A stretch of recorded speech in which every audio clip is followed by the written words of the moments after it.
Season's greetings, I'm your host, Dr. Wolfula, with a new Christmas video for you. Just so you know though, this is not my big Christmas special. I got a big review of Silent Night, Deadly Night 4 Initiation completed, and it'll go up on Christmas Eve. The video you're watching right now is just an appetizer. A review of Christmas Bloody Christmas, not to be confused with Bloody Christmas Bloody. Totally different movies.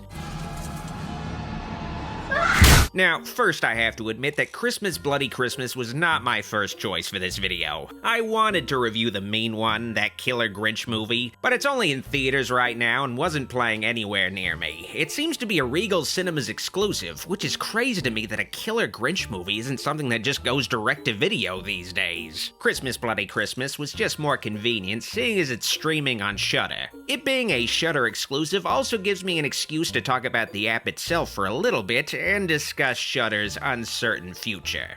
It was revealed earlier this month that AMC, the parent company of Shudder, hasn't been hitting the numbers it hoped for with its streaming services, so it seemed that AMC's smaller, more niche services like Shudder got hit hardest by this development. And AMC laid off some employees at Shudder, which is pretty scummy on AMC's part, seeing as how it's the fucking holidays. Some people think that this is an early warning sign that Shudder is gonna get shuttered. And, you know, there is precedent with many of its predecessor horror channels and streaming services disappearing, like Chiller or FearNet. But I don't think Shudder is gonna be going away anytime soon, because its predecessors definitely didn't have the expansive, diverse, well-curated catalog of films and shows that Shudder has managed to host. It'd be a massive shame if Shudder went away, but it won't go away as long as horror fans continue to show AMC that there's an audience for horror, and hey, without Shudder, I would have never won a Silver Bolo Award and gotten the momentary attention of Joe Bob Briggs. So I owe it to Shudder to try my best to help it keep moving. But speaking of moving, let's move on to the movie already.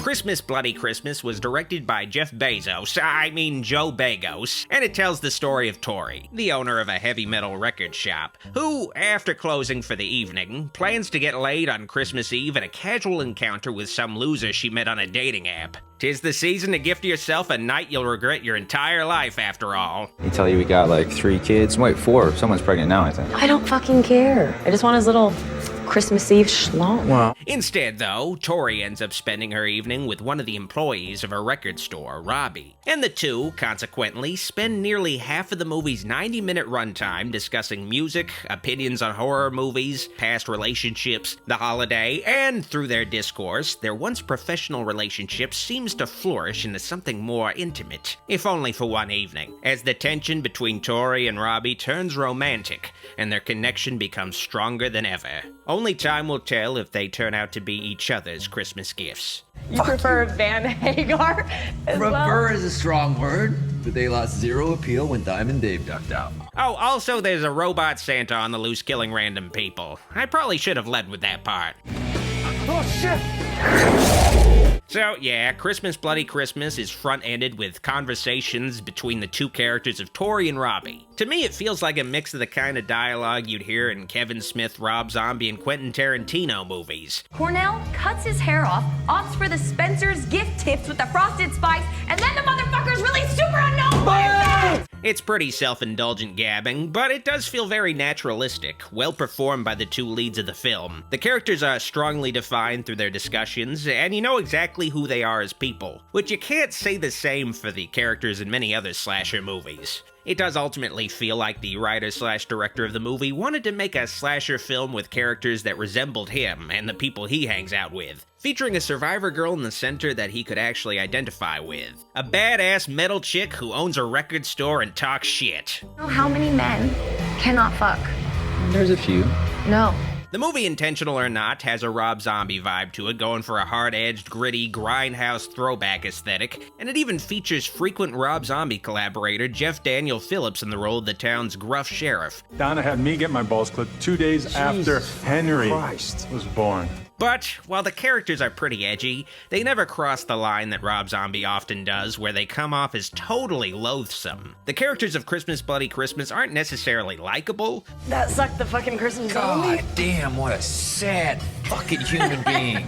but they do come off as grounded, realistic people with a sense of history and not caricatures. Well, for the most part. Wanna fucking die? Get your fucking grubby shoes off the counter, kill the music before I change my mind. A running thing with Christmas Bloody Christmas is that the characters constantly curse. In fact, about 6 curse words are said per minute in the movie. And the main curse word used is, of course, fuck. They're having a little Christmas Eve fuck fest. What the hell? Why? You don't wanna fuck in a toy store? Sounds like you don't wanna fuck in a toy store. Once you notice the characters say fuck in every sentence, you can't unnotice it, and it gets distracting after a while, and it drags the dialogue down with the unnecessary inflated volume of cursing that the movie employs just for the bragging rights of having a lot of curse words in the movie. I'm gonna go home and fucking jerk off to fucking Blumhouse movies. fucking ass over here. Okay, but are you done spewing garbage or you fucking whore mouth? Now, of course, I fucking say the word fuck a lot in my fucking videos, but I try not to fucking overdo using the word fuck, because when you fucking use the word fuck a fucking lot, then the word fuck loses all of its fucking impact. You know what I'm fucking talking about, motherfucker? What the fuck? Are you serious? Are you fucking kidding me? Christmas Bloody Christmas isn't a metalhead rom-com set on Christmas though, but honestly, it probably could have worked purely on that level, especially with how beautifully shot the setting of the movie is. A small-town shopping district on a Christmas night, seemingly lit exclusively by the various vibrant multicolored Christmas lights dotting every scene. The time of year is well utilized and executed for this movie, but I can't necessarily totally say the same thing about the film's antagonistic force. Again, the movie is ultimately about a robot Santa Claus on the loose killing people, and this honestly feels like the part of the movie that had the least thought put into it. The backstory of this robot Santa is only briefly gone into at the beginning of the movie. A defense contractor has lended its robotic military technology to a toy store chain called TW Bonkers in order to make robot Santas that can replace the standard fleshy Santas typically hired seasonally. Ho, ho, ho! Introducing Robo Santa Plus for the upcoming holiday season. I don't know how a robot Santa is more feasible than just hiring a guy to dress up as Santa, but hey, the world is increasingly becoming automated, I guess. It's explained again briefly in a news report, though, that the robot Santas had been malfunctioning and reverting back to the original purpose of their hardware, killing motherfuckers. There have been reports of some of the Santa units reverting to their old Defense Department firmware. And that's it for the robot Santa backstory. It's serviceable and efficient, but it's just strange how the characters never discuss the creepy robot Santa when they visit the toy store one of their friends works at. They don't interact with it at all before it starts killing people. We don't get to see what the robot Santa is like in its duties as a Santa before its rampage, see how it interacts with kids, maybe show some early warning signs of its sinister nature. The robot Santa is just a thing in the background before it starts killing guys. Without the couple bits of exposition on TVs, a robot Santa in this otherwise grounded movie would feel completely random.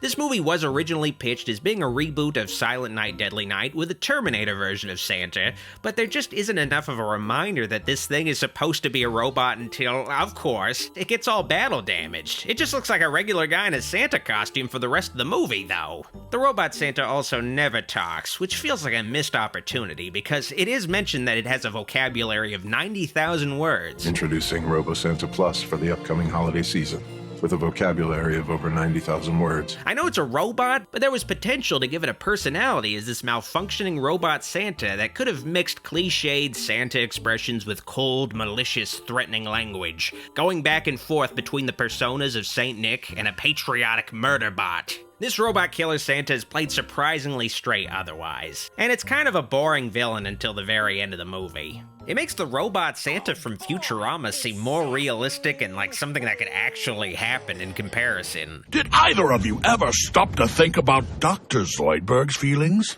No, I swear! The actual kills carried out by Robo Santa are well executed, but nothing memorable.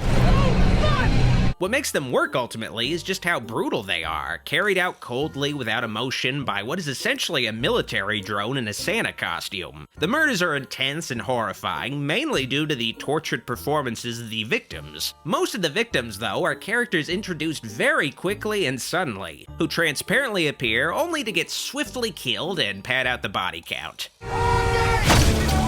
The film operates squarely within slasher conventions, and if you've seen your fair share of slasher movies, you'll know exactly how this flick plays out. The movie even has the well-worn cliche of a cop taking down the killer, convinced the killer is dead, only for it to turn out the killer is actually still alive moments later.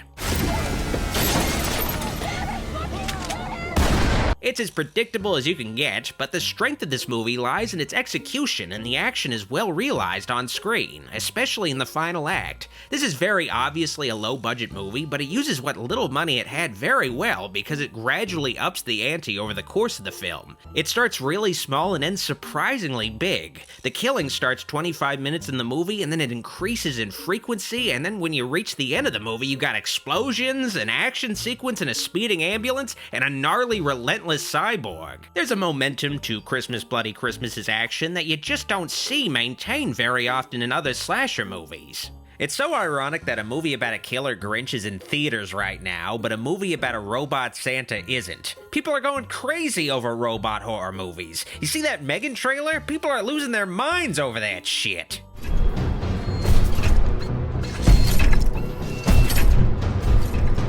Overall, Christmas Bloody Christmas is an effective Christmas slasher movie that's only really held back by some overly colorful dialogue and a killer that doesn't feel like it reached its full potential. But when the movie really starts going, it's a fun ride until the end. And it's a worthy watch if you're a horror fan looking for a new Christmas flick to check out. I give Christmas Bloody Christmas a bloody out of Christmas Christmas. Oh, I also want to give a shout out to a fan by the name of Arnold B. Carrero, who recently published a book titled The Tome of Apula, and I grabbed a copy myself. It's filled with illustrations of the life and adventures of a vampiric gorilla. I think it speaks for itself. Check it out. If you liked this video, like it, and if you loved it, click the subscribe and bell buttons for more vids. I'd also like to thank these fine folks pledged my shout-out tier on Patreon for all their kind support. Videos like this wouldn't be possible without all their help. Thank you for watching, see you next time. Dr. Wolfula signing out.